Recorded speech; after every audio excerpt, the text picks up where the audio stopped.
Good afternoon. My name is Dan Kinel. I'm a retired corporate attorney at a law firm in Rochester, New York. I'm 54. I retired 2 years ago at age 52. I was diagnosed with Parkinson's disease. For 11 years, I think I'm doing pretty well. I wouldn't wish this brain disease on anybody.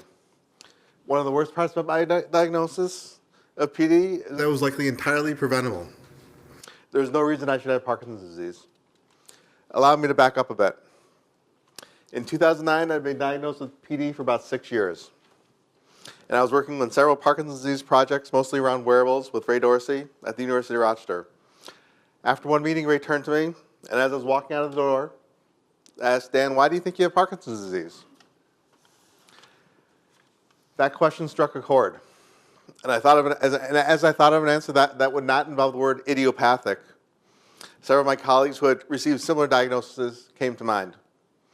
After a pause, I turned to Ray and I said, "I'm not really sure, but several of my partners were also diagnosed with Parkinson's disease, and we always talked, half jokingly, half serious, about the building we used to work in as being sick." This short conversation began a research project that lasted several years and involved examining both the health status of my former law partners and the building where we worked until 2001 when the firm moved. As it turns out, immediately adjacent to the building where I worked from 1995 to 2001 for 6 years was a former dry cleaning site. After dozens of Freedom of Information Act requests, and after looking at thousands of pages of materials, it became clear that for more than 50 years, this dry cleaner simply poured its used TCE, a chemical commonly used in dry cleaning processes, into an open pit in the basement of the facility. Unfortunately, this was not an uncommon occurrence. The epicenter of the contaminant site is represented on this slide by the red dot on the side behind me. A picture of the dry well or open pit where they poured TC directly into the ground is right there. The contamination likely reached the building where I worked, which is represented by the black box called Law Offices, 1968-2001. And you see the purple is the footprint of the underground parking garage. So the site was immediately adjacent to the offices.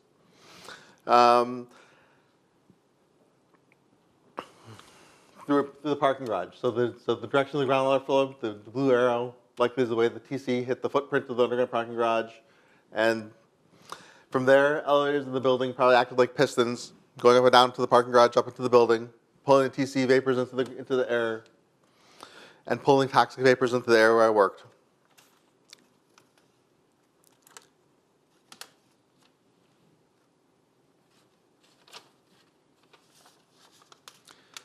I breathe this poisonous air probably 12 hours a day sometimes, 6 or 7 days a week, along with my colleagues.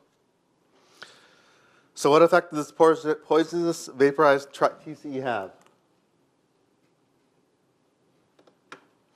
Out of a total of 81 of my law partners, former law partners, about 78 of them or their representatives agreed to answer detailed questionnaires or to submit to detailed health examinations or both. Participation was extraordinarily high, 78 out of 81. The results were sobering, shocking, and sickening. 24% of my former law partners had either Parkinson's disease or TCE-related cancer. There's a huge percentage of that cohort is still living, so that number is only going to go up. It's probably higher today than 24%. These rates are 3 times higher than the control group we used in the study, and several times higher than you'd expect to find by chance. Parkinson's has debilitating effects on my body, mind, and movement. It is progressive, and there is no cure. We have an opportunity to prevent our children and grandchildren from getting and dying from these awful diseases like Parkinson's and cancer. We can ban TC and related chemicals.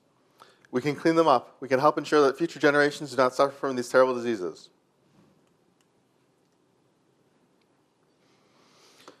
In the county of New York State where I live, Monroe County, there are 124 sites contaminated with TC and related chemicals, represented by those red dots.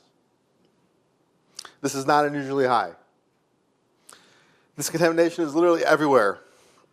And I am confident that within a few miles of each of your homes or workplaces or children's schools, perhaps right under their feet as you listen to me now, There's TCE contaminated site capable of causing a devastating illness like Parkinson's disease or cancer.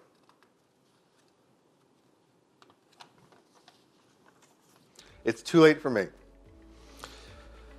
As I said before, I've been diagnosed for 11 years, so cleaning up these sites won't affect my personal health status outcome. I'm still going to have Parkinson's disease. There's no changing that. However, we have an obligation to our children and grandchildren. A win for everybody is to make many of these diseases history in the future by cleaning up these toxic sites and banning these toxic chemicals. We can prevent brain diseases and other illnesses like cancer in our children and grandchildren. We just have to have the will. Thank you.